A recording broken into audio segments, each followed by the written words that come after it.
आदित्य ठाकरे आणि दुसरा आहे संजय राजाराम राऊत आणि दोघंही महिला अत्याचार, विकृती आणि पोलिसांवर दबाव या तीन विषयावर बोलत होते।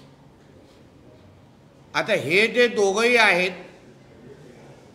त्यांचं एकंदरीत चारित्र्य आणि कॅरेक्टर जरा पाहिलं आणि त्यांनी महिला अत्याचार आणि विकृतीमध्ये आता फक्त PhD मिळवणंच राहिलेलं आहे, डॉक्टरेट मिळवणंच राहिलेलं आहे। कारण की ह्या दोघांचीही नावं महिला अत्याचार, विकृती आणि पोलिसांवर दबाव ह्या विषयावर फार जवळून जोडलेले आहेत। आज सकाळी छत्रपती संभाजीनगरमध्ये झालेलं आंदोलन हे काही कुठल्या राजकीय पक्षाचे कार्यकर्त्यांनी केलेलं आंदोलन नव्हतं, पण आमच्या भारतीय जनता पक्षाचे कार्यकर्ते आणि पदाधिकारी महाराष्ट्र आणि भारत देशाच्या मनातला जो प्रश्न आहे तो आदित्य ठाकरेला विचारायला तिथे गेले होते। आदित्य ठाकरेंनी पण त्या हॉटेलमध्ये लपण्यापेक्षा, पळ काढण्यापेक्षा त्याच्यामध्ये खरंच अगर हिम्मत असती, त्याच्या चारित्र्य अगर स्वच्छ असतं तरी बाहेर येऊन मग पोलिसांच्या प्रोटेक्शनमध्ये बाहेर या, आम्हाला काही हरकत नाही, पण बाहेर येऊन सांगायला पाहिजे होतं की दिशा सालियान प्रकरणाशी माझा काही संबंध नाही।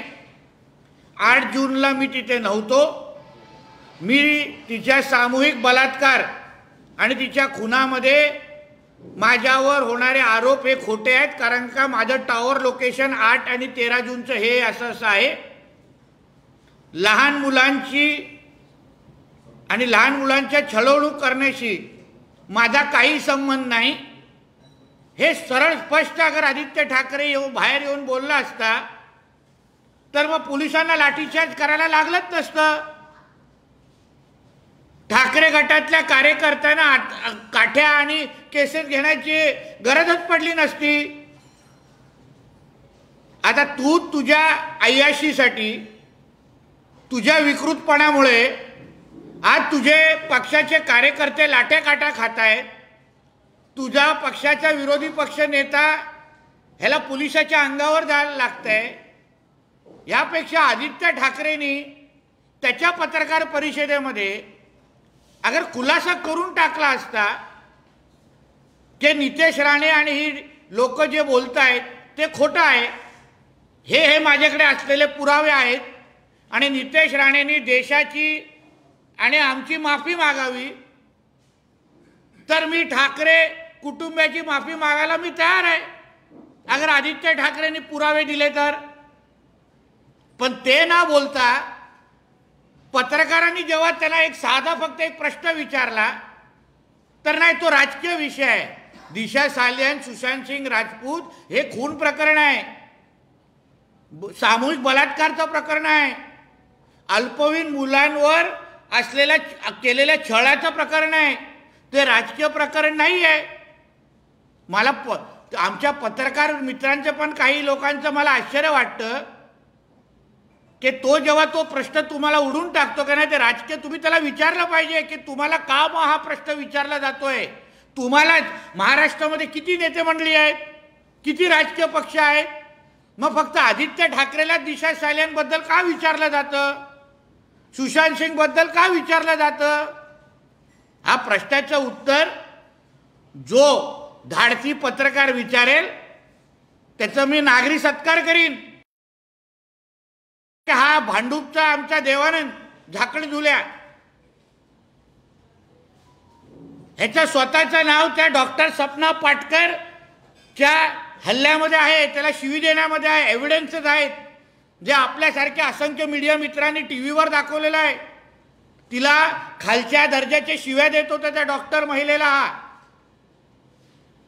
त्या डॉक्टर सपना पाटकरनी स्वतः उद्धव ठाकरे मुख्यमंत्री असताना 2020 साली उद्धव ठाकरेंना ईमेलच्या द्वारे पत्र लिहिलेलं की संजय राऊत माझ्यावर असा छळ करतायत, तेव्हा उद्धव ठाकरेंनी त्या पत्राची दखल पण घेतली नाही.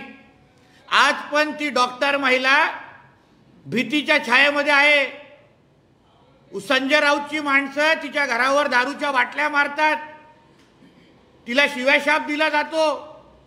मी हल्ली ऐकलंय तिला संजय राऊतची माणसं आता फोन करून सांगतायत की ह्या सगळ्या प्रकरणामध्ये तू आदरणीय देवेंद्र फडणवीसजींचं नाव घे. याबद्दल सकाळी जे भांडूपमध्ये जाणाऱ्या माझ्या पत्रकार मित्रांनी कधीतरी या संजय राजाराम राऊतला विचारलं पाहिजे की बाबा बदलापूरची घटना, उरणची घटना किंवा राज्यात होणाऱ्या सगळ्या महिला अत्याचाराबद्दल निश्चित बोललंच पाहिजे राजकीय नेत्यांनी. पण त्याबरोबर डॉक्टर स्वप्ना पाटकर बद्दल पण कधीतरी बोला, दिशा सालियानबद्दल पण कधीतरी आदित्य ठाकरेंनी बोललं पाहिजे. आणि मग हा पुढचा सगळ्या गोष्टी आरोप प्रत्यारोप केलेला पाहिजे. पूजा चव्हाण प्रकरणाबद्दल आज सकाळी बोलत असताना संजय राजाराम राऊत म्हणतात की कसं त्यांच्या मुख्यमंत्र्यांनी संबंधित मंत्र्याचा राजीनामा दिला. हो, पण तुमच्या उद्धव ठाकरे मुख्यमंत्री असताना स्वतःच्या मुलाचा राजीनामा का घेतला नाही दिशा सालियान प्रकरणामध्ये? त्याच्यावर पण आरोपच झालेले.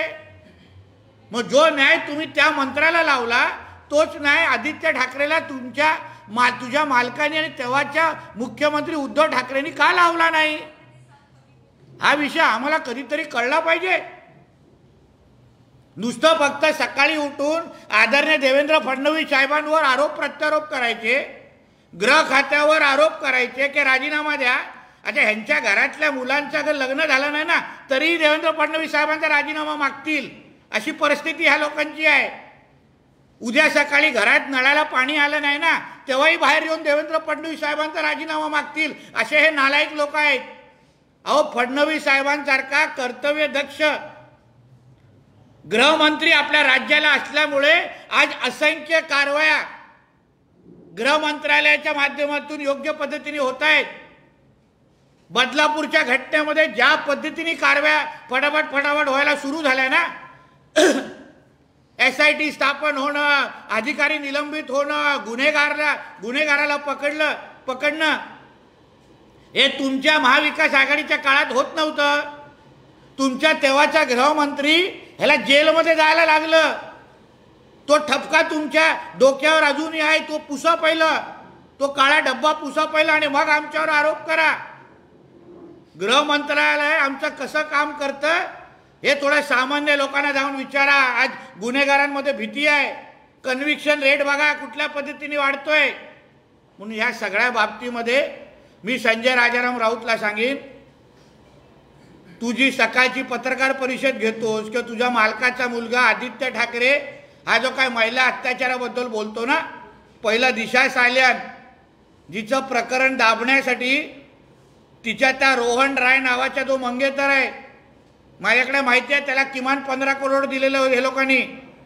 तिच्या आई वडिलांना पण पैसे घेऊन बॅगा घेऊन कोण गेलेलं तिच्या आई वडिलांकडे त्याचं पण नाव पुढे जाहीर करून टाकेन. मी आजच सकाळी मुंबईच्या CPला परत फोन लावला.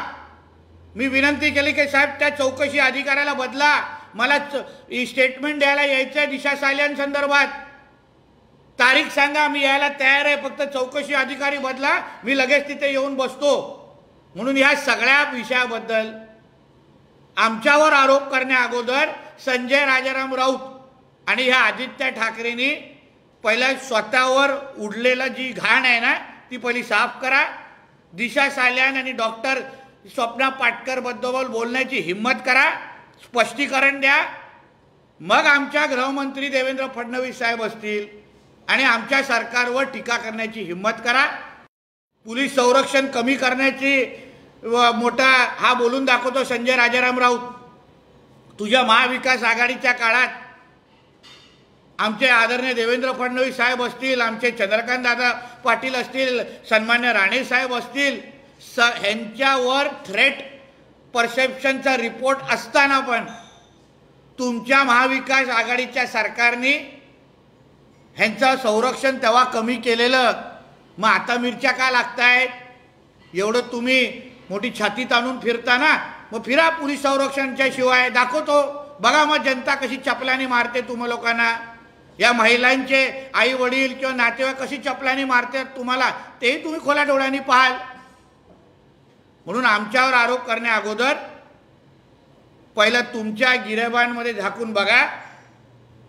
तुम्ही जे काही समाजामध्ये चित्रपटातले शक्ती कपूर आणि गुलशन ग्रोवर आणि रणजित बनून जे फिरता ना, ते पहिलं स्वतःला आवरा आणि मग आमच्यावर टीका करा. काही ऑडिओ क्लिप, उदाहरण संजय राऊतची एक महिलेला शिवे देत असताना, आदित्य ठाकरेचे दिशा सालेन प्रकरण, आता या आपल्या आव्हाडांचं ह्या पद्धतीचे क्लिप मीही ऐकले.